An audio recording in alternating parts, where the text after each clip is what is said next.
ഉച്ചയോടടുത്താണ് അവർ ആ റിസോർട്ടിലെത്തിയത്. കാടിന് നടുവിൽ കുഞ്ഞു കുഞ്ഞു വീട് പോലുള്ള നല്ല ഭംഗിയുള്ളവയായിരുന്നു അത്. കാടിൻ്റെ ഭംഗി ആവോളം ആസ്വദിക്കാനും പ്രകൃതിയെ പ്രണയിക്കാനും തോന്നുന്ന അത്രയും കുളിർമ നിറഞ്ഞ ഒരിടം. രുദ്രൻ്റെ കൈ പിടിച്ച് ഗൗരി അവർക്ക് അനുവദിച്ച മുറിയിലെത്തി. അവിടെ അവൾക്ക് നന്നായി ഇഷ്ടമായി. ചുറ്റും നോക്കി കൗതുകം കൊള്ളുന്ന അവളുടെ മിഴികൾ നോക്കി രുദ്ര നിന്നു. മുറിയിൽ കയറി ജനലിലെ കർട്ടൻ മാറ്റി പുറത്തെ കാഴ്ചകൾ ആസ്വദിക്കുമ്പോഴാണ് പിൻകഴുത്തിൽ ശ്വാസം തട്ടി മുടിയിഴകൾ മുന്നോട്ട് പാറി വീണത്. ഗൗരി ചിരിച്ചുകൊണ്ട് പുറകിലേക്ക് നീങ്ങി. ആ നെഞ്ചിൽ ചാരി നിന്നു. അവൻ്റെ കൈകൾ അവളെ പൊതിഞ്ഞതും അവയിൽ പിടിച്ച് അവളും മുറുക്കി. ഗൗരിദേവ്. അവൻ കാതോരം വന്ന് മൊഴിയുമ്പോൾ താഴെയും മേശയും അവളെ കിളികൂട്ടി. അവളുടെ കണ്ണുകൾ വിടർന്നു. ആ നിമിഷം അവൾ തിരിഞ്ഞു നിന്നു. അവൻ്റെ കണ്ണുകളിൽ നോക്കി. അവൻ്റെ ഷർട്ടിൻ്റെ കോളറിൽ പിടിച്ച് രുദ്രനെ അവളോട് കൂടുതൽ അടുപ്പിച്ചു. അവളെ ഉറ്റുനോക്കുന്ന അവൻ്റെ മിഴികളെ കാണുമ്പോൾ എന്നും നാണിച്ചു തല താഴ്ത്തിയിരുന്ന അവളുടെ മിഴികൾ അന്നേരം താഴ്ന്നില്ല. പകരം അവയിലെ പ്രണയം അവൻ്റെ മിഴികളിൽ പടർത്തുകയായിരുന്നു. വരും 7 ജന്മം എനിക്ക് തരുമോ ഈ അസുരനെ? തരില്ലെങ്കിലോ? ഇത് എൻ്റെ 7ാമത്തെ ജന്മമാവട്ടെ. ഈ അസുരന് വേണ്ടിയല്ലെങ്കിൽ എനിക്കിനി ജനിക്കണ്ട. നിരാശയുടെ തേങ്ങൽ നിറഞ്ഞ അവളുടെ സ്വരം കേട്ടതും രുദ്ര അവളുടെ പിൻകഴുത്തിൽ പിടിച്ച് അവളുടെ ചുണ്ടുകൾ കവർന്നെടുത്തു. പ്രണയം വാക്കുകൾക്ക് അതീതമായി മാറുമ്പോൾ ശരീരം അത് കാണിക്കുന്നു. അതാണ് ചുംബനം. അവൻ്റെ ചുംബനം അതായിരുന്നു. രുദ്രി എന്ന അസുരൻ്റെ ജന്മം ഗൗരി എന്ന ദേവിക്ക് വേണ്ടിയാകട്ടെ. മുറിയുടെ ബെല്ലടിക്കുന്ന ശബ്ദം കേട്ടതും അവർ അകന്നു മാറി. ശ്വാസമെടുക്കാൻ ബുദ്ധിമുട്ടി. ഗൗരി അവനെ നോക്കുമ്പോൾ അവളുടെ ചുണ്ടിൽ പടർന്ന അവളുടെ ഉമിനീര് അവൻ്റെ വിരലാൽ തുടച്ചുകൊണ്ട് അവനൊന്ന് ചിരിച്ചു. രുദ്രവാതിൽ തുറന്നതും ഒരു ബാഗ് മുറിയിൽ വെച്ച് അയാൾ പോയി. ബാഗിൽ നിന്നും ഡ്രസ്സ് എടുത്തുകൊണ്ട് ബാത്റൂമിൽ കയറാൻ നിന്ന ഗൗരിയുടെ മുന്നിലേക്ക് രുദ്ര കയറി നിന്നു. ഗൗരി പുരികം പൊക്കി എന്തായെന്ന് ആംഗ്യം കാണിച്ചു. അവൻ ചുമൽ ഉയർത്തി ഒന്നുമില്ലെന്ന് പറഞ്ഞു. അവൾ വീണ്ടും മുന്നോട്ട് വന്നതും രുദ്ര അവളോട് ഒന്നുകൂടെ ചേർന്നു നിന്നു. ദേവേട്ട, മാറി നിൽക്ക്. കുളിക്കണോ ഈ തണുപ്പിന്? പിന്നെ ഇന്നലെ രാത്രി തുടങ്ങിയ ഇരിപ്പല്ലേ മനുഷ്യ, അപ്പം അല്ലെങ്കിലും ഒന്ന് തേക്ക്. നേരത്തെ ഇത് പറഞ്ഞില്ലല്ലോ. എന്ത്? ഉമ്മ വെച്ചപ്പോൾ പല്ല് തേച്ചിട്ട് മതിയെന്നൊന്നും പറഞ്ഞില്ലെന്ന്.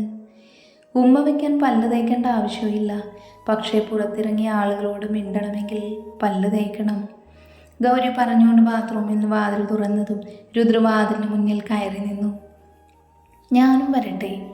അങ്ങോട്ട് മാറി നിൽക്കും മനുഷ്യ. ഗൗരി അവനെ തള്ളി മാറ്റി വേഗം അകത്ത് കടന്നു. രുദ്ര അകത്ത് വരും മുന്നേ വാതിൽ അടയ്ക്കാൻ നിന്നതും രുദ്രൻ്റെ കൈ ഇടയിൽപ്പെട്ടു.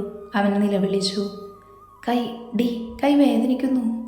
ഗൗരി വേഗം പേടിച്ച് വാതിൽ തുറന്നതും രുദ്ര അവസരം മുതലാക്കി അകത്ത് കിടന്ന് വാതിൽ കുറ്റിയിട്ടു.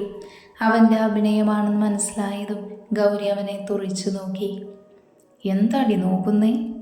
അവൾ മിണ്ടാതെ അവനെ നോക്കി നിന്നു. രുദ്ര നടന്ന് അവളുടെ അടുത്ത് വന്ന് ഇടുപ്പിലൂടെ കൈയിട്ട് അവളെ ചേർത്തു നിർത്തി.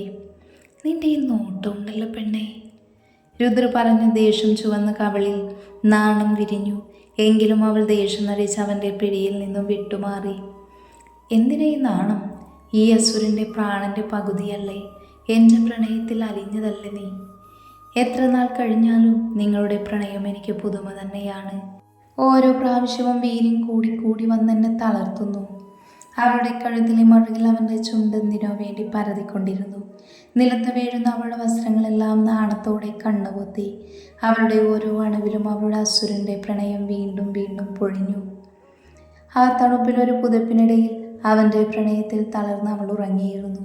അവളുടെ മുടിയിൽ തലോടി അവനും. ഫോൺ അടിക്കുന്ന ശബ്ദം കേട്ട് രുദ്ര ഉണർന്നു. ഫോൺ എടുത്ത് ചെവിയിൽ വെച്ചു. ഒന്നും മിണ്ടാതെ അവനത് കട്ട് ചെയ്തു. അവൻ്റെ ദേഹത്തോട് ചേർന്ന് പറ്റി ഉറങ്ങുന്ന അവളെ ഒന്ന് നോക്കി രുദ്ര എഴുന്നേറ്റിരുന്നു. ഷർട്ടിട്ട് അവൻ ബാൽക്കണിയിൽ പോയി നിന്ന് ഫോണിൽ അഭിയെ വിളിച്ചു. എന്തായി? പറഞ്ഞതുപോലെ ചെയ്തു. വീട്ടിലറിഞ്ഞു? അറിഞ്ഞു. അവിടെ അമ്മയും അച്ഛനുമൊക്കെ ഉണ്ട്. രുദ്രേട്ടനെ വിളിക്കാൻ ശ്രമിക്കുന്നുണ്ട്. രുദ്ര ഫോൺ കട്ട് ചെയ്തു. പിന്നെ എന്തോ ഓർത്തെന്ന പോലെ ഫോൺ എടുത്ത് ഓഫ് ചെയ്തു വെച്ചു. കുറച്ചു നേരം കൈകെട്ടി വിദൂരതയിൽ നോക്കി നിന്നു. കുറച്ചു കഴിഞ്ഞ് പുറകിൽ നിന്നും 2 കൈകൾ വന്ന് അവൻ്റെ വയറിൽ ചുറ്റി. ഉറങ്ങിയില്ലേ? ഈ ചൂടില്ലെങ്കിൽ എങ്ങനെ ഉറങ്ങും? അവളുടെ തോളിലൂടെ കൈയിട്ട് അവൻ്റെ നെഞ്ചിൽ ചേർത്ത് പിടിച്ചു. ഒരു പുതപ്പ് കൊണ്ട് രണ്ടുപേരും മൂടി അങ്ങനെ നിന്നു. ഗൗരി, നിനക്കറിയണ്ടേ?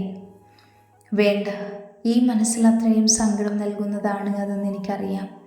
എനിക്ക് ഈ സങ്കടം വേണ്ട. എന്നെ ഇത്രയും മനസ്സിലാക്കാൻ എങ്ങനെ കഴിയുന്നു നിനക്ക്? അതോ നിങ്ങളെൻ്റെ കഥയിലെ വില്ലനല്ലേ? അപ്പോൾ വില്ലൻ്റെ പെണ്ണിനും ഇത്തിരി വില്ലത്തരം വേണ്ടേ? അവനെ വാരി പുണർന്നുകൊണ്ട് അവൾ പറഞ്ഞു. അവർക്കിടയിൽ അന്നേരം ഉയർന്ന ചിരി അവരുടെ പരസ്പര വിശ്വാസത്തിൻ്റെ ആയിരുന്നു. അവരുടെ പ്രണയവും സ്നേഹവും പങ്കുവച്ചു. ആ യാത്ര ഏറ്റവും ഭംഗിയുള്ളതായി മാറി.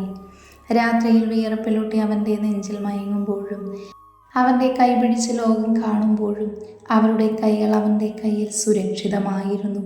പ്രണയത്തിൻ്റെ പല വർണ്ണങ്ങൾ വിതറി ആ യാത്ര അവസാനിപ്പിച്ച് അവർ മടങ്ങിയിരുന്നു. ഗൗരിദേവിൻ്റെ പ്രണയവർണ്ണങ്ങൾ. തിരിച്ചുള്ള യാത്രയിൽ അവരുടെ കാറു ചെന്ന് നിന്നത് സൂര്യമംഗലം തറവാടിൻ്റെ വീട്ടുമുറ്റത്തായിരുന്നു.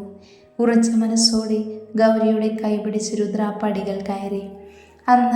അന്ന് വരെ ആ പടികൾ കയറുമ്പോൾ കിട്ടാത്തൊരു ആത്മവിശ്വാസം അവനപ്പോഴുണ്ടായിരുന്നു. കാരണം അവൻ്റെ ഇടതു കൈയിൽ അവൻ്റെ പെണ്ണിൻ്റെ വലതുകരമുണ്ടായിരുന്നു. അതായിരുന്നു അതിൻ്റെ സത്യം. ഉമ്മറത്ത് ചാരു കസേരയിലിരിക്കുന്ന മുത്തശ്ശനെ ഒന്ന് നോക്കി രുദ്രൊന്നും മിണ്ടാതെ അകത്തു കയറി. മുത്തശ്ശൻ അവനെയും ഒന്ന് നോക്കി, പക്ഷേ ഒരക്ഷരം മിണ്ടിയില്ല. അകത്തു കയറിയതും ഹാളിൽ സോഫയിലിരിക്കുന്ന സൂര്യൻ അവരെ കണ്ടടുത്തു വന്നു. നിങ്ങൾ എവിടെയായിരുന്നു? എത്ര വിളിച്ചു ഫോണിൽ? ഫോൺ ഓഫായിരുന്നു അച്ഛാ, ഞങ്ങളൊരു ചെറിയ യാത്രയിലായിരുന്നു. മോനെ കാർത്തി, അറിഞ്ഞോ നീ? അവർക്കിടയിൽ മൗനം തളം കെട്ടി. എന്നാൽ ഇതൊന്നും മനസ്സിലാവാതെ ഗൗരി അവർ രണ്ടുപേരെയും മാറി മാറി നോക്കി. ശബ്ദം കേട്ട അടുക്കളയിൽ നിന്നും രുക്മണിയും ഭാമയും വന്നു. രുദ്രന് ഏറ്റവും സങ്കടം തോന്നിയത് ഭാമയുടെ മുഖം കണ്ടപ്പോഴായിരുന്നു. കരഞ്ഞു വീർത്ത കണ്ണുകൾ അവൻ്റെ ഹൃദയത്തിൽ ഒരു നൊമ്പരമായി. മോളെ, ദേവ എവിടെയായിരുന്നു? ഒരാവശ്യത്തിന് വിളിച്ചാൽ കിട്ടില്ല. രുക്മണി അത് പറഞ്ഞുകൊണ്ട് ഗൗരിയുടെ അടുത്ത് വന്നു. ഗൗരിക്ക് സംഭവം എന്നായെന്ന് മനസ്സിലായില്ല. അവൾ രുദ്രനെ തന്നെ നോക്കി. എങ്ങനെയുണ്ട്? മുറിവുകൾ ഉണങ്ങിയിട്ടില്ല. ആശുപത്രിയിൽ നിന്നും പോരെന്ന് പറഞ്ഞതാണ്. പക്ഷെ അവൻ ഒരേ ഭാഷയിൽ വീട്ടിൽ കിടന്നോളാമെന്ന് പറഞ്ഞു. രുക്മണി പറഞ്ഞുകൊണ്ട് കാർത്തിയുടെ മുറിയിലേക്ക് നടന്നു. ഗൗരി ഒന്നും അറിയാതെ അവരുടെ പുറകിൽ ചുവട് വെച്ചു. മുറിയിലകത്തു കയറിയതും കട്ടിൽ കിടക്കുന്ന കാർത്തിയെ കണ്ട് ഗൗരി ഒന്ന് ഞെട്ടി. തലയിലും കയ്യിലുമെല്ലാം ബാൻഡേജ് കെട്ടി ആകെ തളർന്നു പോയിരുന്നു അവൻ. മുറിയിലേക്ക് കടന്ന രുദ്രൻ്റെ മനസ്സുമൊന്ന് പിടഞ്ഞു. ആ നിമിഷം തന്നെ അവൻ കണ്ണുകൾ പിൻവലിച്ചു. എന്തു പറ്റിയതാ അമ്മ? ഗൗരി അമ്പരപ്പോടെ ചോദിച്ചു. രുദ്രൊന്നും മിണ്ടാതെ വാതിൽക്കൽ തന്നെ നിന്നു. അവരുടെ ശബ്ദം കേട്ട് കാർത്തി കണ്ണു തുറന്നു. അവൻ്റെ കാഴ്ചയിൽ ആദ്യം കണ്ടത് രുദ്രനെ ആയിരുന്നു. അവനെ തന്നെ നോക്കി കാർത്തി അങ്ങനെ കിടന്നു. ആക്സിഡൻ്റ് ആയിരുന്നു മോളെ. രാത്രി സൂക്ഷിച്ച് വണ്ടി ഓടിക്കണമെന്ന് പറഞ്ഞാൽ കേൾക്കില്ല. അഭിയും മനുവുമാണ് വിവരം അറിയിച്ചത്. ഹോസ്പിറ്റലിൽ ഉണ്ടെന്ന്. രുക്മണി പറഞ്ഞു നിർത്തിയതും ഗൗരിയുടെ നോട്ടം രുദ്രയിലേക്ക് നീണ്ടു. അവൻ ആ നിമിഷം തന്നെ മുറിയിൽ നിന്നും ഇറങ്ങി. അവൻ്റെ പുറകിൽ നിന്നിരുന്ന ഭാമയെ നോക്കി ഒന്ന് ചിരിച്ചുകൊണ്ട് അവൻ ഹാളിൽ പോയി. ഗൗരി കുറച്ചു നേരം അവിടെ നിന്നു പോന്നു. ഹാളിൽ എല്ലാവരും ഉണ്ടായിരുന്നു. മുത്തശ്ശൻ ഹാളിൽ നിന്നും കാണുന്ന വിധത്തിൽ തന്നെയായിരുന്നു ഇരുന്നത്. രുദ്ര എല്ലാവരെയും നോക്കി സോഫയിൽ നിന്നും എഴുന്നേറ്റു. ഭാമയുടെ കൂടെ കുറച്ച് മാറി നിൽക്കുകയായിരുന്നു ഗൗരി. ഞാൻ വളരെ പ്രധാനപ്പെട്ട ഒരു കാര്യം പറയുകയാണ്. അച്ഛനും അമ്മയും അതിന് സമ്മതിക്കണം. അല്ലെങ്കിൽ പിന്നെ ഈ ദേവിനെ ആരും കാണില്ല. അവൻ്റെ വാക്കുകൾ കേട്ട് എല്ലാവരും ഒന്ന് ഞെട്ടി. അവൻ പറയാൻ പോകുന്നത് എന്താ എന്നറിയില്ല എങ്കിലും വലിയ എന്തോ കാര്യമാണെന്ന് അവർക്കെല്ലാം മനസ്സിലായി. അച്ഛൻ്റെ പേരിലുള്ള എല്ലാ വസ്തുതകളും കാർത്തിയുടെ പേരിൽ എഴുതണം. എനിക്കൊരു തരി മണ്ണ് പോലും വേണ്ട. ദേവ, എന്താ നീ?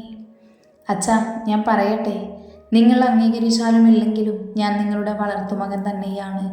ഒരിക്കലും സ്വന്തമാവില്ല. അപ്പോൾ എനിക്കിതിലൊരു അവകാശവുമില്ല. പക്ഷേ ഇതെല്ലാം നിൻ്റെ കൂടെ സമ്പാദ്യമാണ്. ആയിരിക്കാം, പക്ഷേ എന്നത് ഇവിടെ തന്നെയാണ്. അതുകൊണ്ട് ഞാൻ പറയുന്നത് പോലെ ചെയ്യണം. എനിക്ക് വേണ്ടത് ഞാൻ ഉണ്ടാക്കിയിട്ടുണ്ട്. നീ ഞങ്ങളെ അന്യരാക്കുകയാണോ ദേവ? ഈ രുദ്രദേവ് ഓർമ്മ വെച്ച നാൾ മുതൽ അച്ഛ അമ്മ എന്ന് വിളിച്ചത് നിങ്ങളെയാണ്. മരണം വരെ അങ്ങനെ തന്നെ ആയിരിക്കും. എൻ്റെ അച്ഛനും അമ്മയും മൂത്ത മകനായി ഈ ദേവ് ഒരു വിളിപ്പാടകലെ എന്നും ഉണ്ടാകും. രുക്മണിയുടെ മിഴികൾ നിറഞ്ഞു. സൂര്യനും സങ്കടം വന്നു. ഇതെല്ലാം കേട്ടുകൊണ്ട് മുറിയിൽ കിടന്ന കാർത്തിയുടെ ഹൃദയത്തിൽ ചോര പൊടിഞ്ഞു. പണത്തേക്കാൾ മൂല്യം ബന്ധത്തിനുണ്ടെന്ന് അവൻ്റെ ഉള്ളിലിരുന്ന് ആരോ പറഞ്ഞിരുന്നു. എങ്ങനെയോ കഷ്ടപ്പെട്ടവൻ പതിയെ എഴുന്നേറ്റിരുന്നു. അവരുടെ അടുത്തേക്ക് എത്രയും പെട്ടെന്ന് എത്തണമെന്ന് തോന്നി. എന്നാൽ ശരീരം വേഗത്തിൽ പോയില്ല. നടന്ന് നടന്ന് ഹാളിലെത്തി. ഏട്ടാ, കാർത്തി വിളിച്ചുകൊണ്ട് നടന്നു വീഴാൻ പോയി. രുദ്ര ഓടിപ്പോയി അവനെ വീഴാതെ പിടിച്ചു. ആ നിമിഷം തന്നെ കാർത്തി കരഞ്ഞുകൊണ്ട് രുദ്രൻ്റെ നെഞ്ചിൽ ചാഞ്ഞു. രുദ്രനും സങ്കടം വന്നിരുന്നു. ഇതെല്ലാം കണ്ട് എല്ലാവരും അവരെ തന്നെ നോക്കി നിന്നു. ഏട്ടാ, എന്നോട് മിണ്ടരുത് കാർത്തി, അച്ഛനും അമ്മയും ഒരിക്കലും അറിയരുത്. കാർത്തി മുഖമുയർത്തി രുദ്രനെ നോക്കി കണ്ണുകൾ കൊണ്ട് വേണ്ട എന്ന് കാണിച്ചു. എന്തിനാ നീ ഇങ്ങോട്ട് വന്നേ? കാർത്തിയെ പതിയെ ഇരുത്തിക്കൊണ്ട് രുദ്ര പറഞ്ഞു. എന്നാൽ ഈ സമയമെല്ലാം ഗൗരിയുടെ കണ്ണുകൾ രുദ്രയിൽ തന്നെ ആയിരുന്നു. ഞങ്ങൾ ഇറങ്ങുന്നു. ഇതൊരു ഇറങ്ങിപ്പോകല്ല, വരാനിരിക്കുന്ന ഒരുപാട് സന്തോഷത്തിൻ്റെ തുടക്കം മാത്രമാണ്. രുദ്ര പതിയെ നടന്ന് സൂര്യൻ്റെയും രുക്മണിയുടെയും അടുത്തെത്തി. അവരുടെ കൈകളെടുത്ത് അവൻ്റെ കൈക്കുള്ളിലാക്കി. ഈ ജന്മം നിങ്ങളോട് കടപ്പെട്ടിരിക്കുന്നു. അടുത്ത ജന്മം നിങ്ങളുടെ മകനായി ജനിക്കട്ടെ. ഒപ്പം ഈ അനിയനെയും ദൈവം നൽകട്ടെ. അല്ലേ അമ്മേ? ദേവ മോനെ. വിങ്ങിപ്പൊട്ടുന്ന രുക്മണിയുടെ നെറ്റിയിൽ ചുംബിച്ചു രുദ്ര. സൂര്യനെ കെട്ടിപ്പിടിച്ചുകൊണ്ട് അവൻ ഗൗരിയെ നോക്കി. അവളുടെ അടുത്ത് നിൽക്കുന്ന ഭാമയുടെ അടുത്ത് ചെന്നു നിന്നു. ഇനി നിന്റെ ജീവിതത്തിൽ സങ്കടങ്ങൾ ഉണ്ടാവില്ല മോളെ. അവളെ പതിയെ തലോടി രുദ്ര തിരിഞ്ഞു നടന്നു. നടന്നു നീങ്ങുമ്പോൾ ഹൃദയം നുറുങ്ങി വേദനിക്കുന്ന കാർത്തിയെ ഒരു വട്ടം നോക്കാനും രുദ്ര മറന്നില്ല. ഉമ്മറത്തെത്തിയത് മുത്തശ്ശൻ്റെ മുന്നിൽ നിന്നു. മുത്തശ്ശൻ തലകുനിച്ച് തന്നെ ഇരിക്കുകയാണ്. ഈ തെമ്മാടിയെന്നും ഇവിടെ തന്നെ ഉണ്ടാവും മുത്തശ്ശ. പടിയടിച്ചു പിണ്ടം വച്ചാലും ഞാൻ വരും. കാരണം ഇവിടെ ജന്മം കൊണ്ടല്ലെങ്കിലും കർമ്മം കൊണ്ടെൻ്റെ കുടുംബമാണ്. അത് പറഞ്ഞ് രുദ്ര നടന്നുപോയി. എല്ലാവരോടും യാത്ര പറഞ്ഞ് ഉമ്മറത്തെത്തിയ ഗൗരിയെ മുത്തശ്ശൻ വിളിച്ചു. മോളെ, അവനെ ഒരുപാട് വേദനിപ്പിച്ചു. എന്നോട് ക്ഷമിക്കണമെന്ന് പറയണം. വേണ്ട മുത്തശ്ശ, ആ ഹൃദയത്തിൽ നിങ്ങളോടൊക്കെ സ്നേഹം മാത്രമേ ഉള്ളൂ. അവിടെ നിങ്ങൾ നോവിച്ചാലും തിരിച്ചു നോവിക്കാൻ കഴിയില്ല. കാരണം അദ്ദേഹം നിങ്ങളെ സ്വന്തമായി കണ്ടു. പക്ഷെ നിങ്ങൾ അങ്ങനെ കണ്ടില്ല. ഗൗരി അത് പറഞ്ഞുകൊണ്ട് കാർത്തിയെ ഒന്ന് തിരിഞ്ഞു നോക്കി. കാർത്തി തല താഴ്ത്തിയിരുന്നു. ഗൗരി കാറിൽ വന്ന് കയറിയതും രുദ്രവണ്ടി സ്പീഡിലെടുത്തു. ഗൗരി ഒന്നും മിണ്ടിയില്ല. ആ മനസ്സിൽ നൊമ്പരം തീരട്ടെ എന്ന് അവളും കരുതി. ഗൗരി, ആ പേരാണെങ്കിൽ എനിക്ക് കേൾക്കേണ്ട ദേവേട്ട. കാരണം ഞാനും കൂടെ പിറപ്പായി കണ്ടുപോയി. രുദ്ര ഗൗരിയെ നോക്കി. അവളുടെ മിഴികളും നിറഞ്ഞിരുന്നു. ഇടത് കൈകൊണ്ട് അവളെ തന്നെ നെഞ്ചിൽ കിടത്തി രുദ്ര. അവരുടെ സങ്കടങ്ങൾ അവിടെ തീരട്ടെ. സങ്കടങ്ങൾ പെയ്തൊഴിഞ്ഞ് അവരുടെ ജീവിതത്തിലേക്ക് ഇനി സന്തോഷങ്ങൾ കടന്നു വരട്ടെ. ദിവസങ്ങൾ കടന്നുപോയി. ഗൗരിയും രുദ്രയും അവരുടെ പ്രണയം കൊണ്ട് ആ വയൽക്കരയെ വീട്ടിൽ സന്തോഷം നിറച്ചു. അവരുടെ സ്നേഹവും ദേഷ്യവും പിണക്കവും എല്ലാം കൊണ്ടും അതൊരു സ്വർഗമായി മാറി. ഗൗരിക്ക് എക്സാം ആയിരുന്നു പിന്നെ. അതുകൊണ്ട് തന്നെ അവൾ പഠിത്തത്തിൽ ശ്രദ്ധ കൊടുത്തു. എങ്കിലും രുദ്രനെ വിട്ടുനിന്ന് അവൾക്ക് ചിന്തിക്കാൻ കൂടെ കഴിയില്ലായിരുന്നു. അതിനിടയിൽ ഒരിക്കലും രുക്മണിയും സൂര്യനും അവരെ കാണാൻ വന്നു. അവർക്കൊരുപാട് സന്തോഷമായി. ഗൗരിയുടെ പരീക്ഷയുടെ അവസാന നാള്. അന്ന് രുദ്ര കൊണ്ടുപോകാൻ വരാമെന്ന് പറഞ്ഞതനുസരിച്ച് ഗൗരി രുദ്രനെ കാത്തു നിൽക്കുകയായിരുന്നു. അപ്പോഴാണ് അവളെ നോക്കി ചിരിച്ചുകൊണ്ട് രണ്ടുപേര് നടന്നു വരുന്നത്. സ്വാതിയും ശ്രേയയുമായിരുന്നു. ഗൗരി സന്തോഷത്തോടെ അവരുടെ അടുത്തേക്ക് നടന്നു. കല്യാണം കഴിഞ്ഞപ്പോൾ നമ്മളെയൊന്നും വേണ്ടല്ലേ ശ്രേയ? അതെ സ്വാതി, എന്തൊക്കെയായിരുന്നു. ഡി, രണ്ടാളും നിർത്തിക്കേ. നിങ്ങൾക്കിത് തന്നെ അറിയുള്ളൂ, എപ്പോഴും എന്നെ ഇട്ട് വാരാന്. അവരുടെ സംസാരത്തിനിടയിലാണ് രുദ്ര വന്നത്. രുദ്ര അവരോട് സംസാരിച്ചു. പിന്നെ അവർ തമ്മിൽ പിരിഞ്ഞു.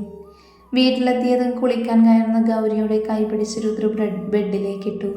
അവളുടെ മുകളിൽ കയറി കിടന്ന് അവളുടെ കഴുത്തിലേക്ക് മുഖം ചേർക്കും മുന്നേ ഗൗരി അവൻ്റെ മുടിയിൽ പിടിച്ചു. ഗൗരി, എനിക്ക് ദേഷ്യം വരും കേട്ടോ. എക്സാം ആണെന്ന് പറഞ്ഞ് എത്ര ദിവസമായി? അതെ, എക്സാം റിസൾട്ട് വന്നു. അതിന് എക്സാം കഴിഞ്ഞതല്ലേ ഉള്ളൂ? ഇത് കുറച്ച് മുന്നേ എഴുതിയ ഒരു എക്സാം ആയിരുന്നു. റിസൾട്ട് ഇന്നാ വന്നത്. പാസ്സായി. ആണോ? രുദ്ര പറഞ്ഞുകൊണ്ട് അവളുടെ ചുണ്ടിൽ ചുംബിക്കാൻ വേണ്ടി തുനിഞ്ഞതും ഗൗരി വീണ്ടും തടഞ്ഞു. ഇനി എന്താടി? ഇന്ന് ഹോസ്പിറ്റൽ പോയി ചെക്ക് ചെയ്തപ്പോഴാണ് പാസ്സായത്. ഗൗരി നാണം കലർന്ന മിഴികളോട് അത് പറയുമ്പോൾ രുദ്ര എന്താണെന്നറിയാതെ അവളെ സൂക്ഷിച്ചു നോക്കി. അവളുടെ ചുണ്ടിൽ തത്തിക്കളിക്കുന്ന ചിരിയിൽ നിന്നും കാര്യം മനസ്സിലായതും രുദ്രൻ്റെ കണ്ണുകൾ വിടർന്നു. ഡി ശരിക്കും? ഗൗരി തലയാട്ടി മുഖം പൊത്തി. അവളുടെ കൈകൾ മാറ്റി രുദ്ര അവളുടെ നെറ്റിയിൽ ചുംബിച്ചു. തൻ്റെ പ്രാണന്റെ പകുതി ഇന്ന് തൻ്റെ ജീവനെ ചുമക്കുന്നു. അവൻ പതിയെ അവളിൽ നിന്നും നൂഴ്ന്നിറങ്ങി. ചുരിദാറിൻ്റെ ടോപ്പ് ഉയർത്തി അവളുടെ വയറിൽ ചുംബിച്ചു. ഉള്ളിലെ ജീവനച്ഛൻ്റെ ആദ്യ ചുംബനം.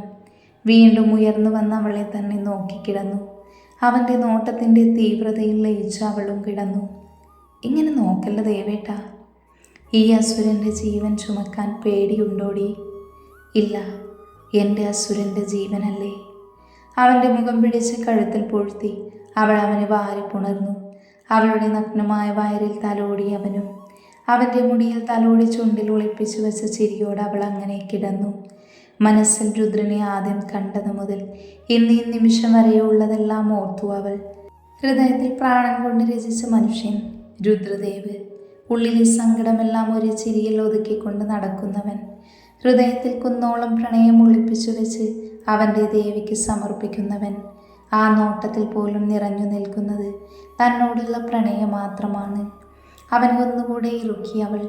ആർക്കും വിട്ടുകൊടുക്കില്ല എന്ന് പറയും പോലെ എൻ്റെ മാത്രമാണെന്ന് പറഞ്ഞുകൊണ്ട്. ഈ പെണ്ണിനൊരു കഴിവുണ്ട്, ഉള്ളിലെ സങ്കടം മഞ്ഞുപോലെ ഉരുക്കി കളയാൻ. എന്തൊക്കെ പറഞ്ഞാലും അസുരൻ്റെ ജീവനെ ലയിച്ചു പോകുന്ന പെണ്ണ്. അതെ, ഗൗരിദേവ്. അവൾ ഇന്നെൻ്റെ ജീവൻ മാത്രമല്ല, എനിക്കെല്ലാമാണ്. എൻ്റെ കണ്ണിൽ നോക്കി പ്രണയം ചൊല്ലുന്നവൾ അവളുടെ ഉള്ളിൽ പ്രണയം മാത്രമാണ്. അവളുടെ അസുരനോടുള്ള അടങ്ങാത്ത പ്രണയം. ഒരു തടസ്സവുമില്ലാതെ യാതൊന്നും തിരിച്ചു പ്രതീക്ഷിക്കാതെ അവൾ പ്രണയിച്ചുകൊണ്ടേയിരിക്കും. കാരണം അവൾ രുദ്രദേവിന് വേണ്ടി പിറന്നവളല്ലേ. ഗൗരിദേവ്. അവളുടെ കഴുത്താകെ ചുംബനം കൊണ്ട് നിറച്ചു. അവൻ അവളിലെ പെൺമയിൽ ലയിക്കാൻ കൊതിച്ചു. ഒരു മഴ പോലെ അവൻ അവളിലേക്ക് പെയ്തൊഴിഞ്ഞു. ഇനി അവരുടെ കാത്തിരിപ്പാണ്. ഗൗരിദേവിൻ്റെ പൂർണ്ണത തേടി സ്നേഹവും വാത്സല്യവും നിറച്ച് അവർ കാത്തിരുന്നു അവരുടെ കൺമണിക്കായി.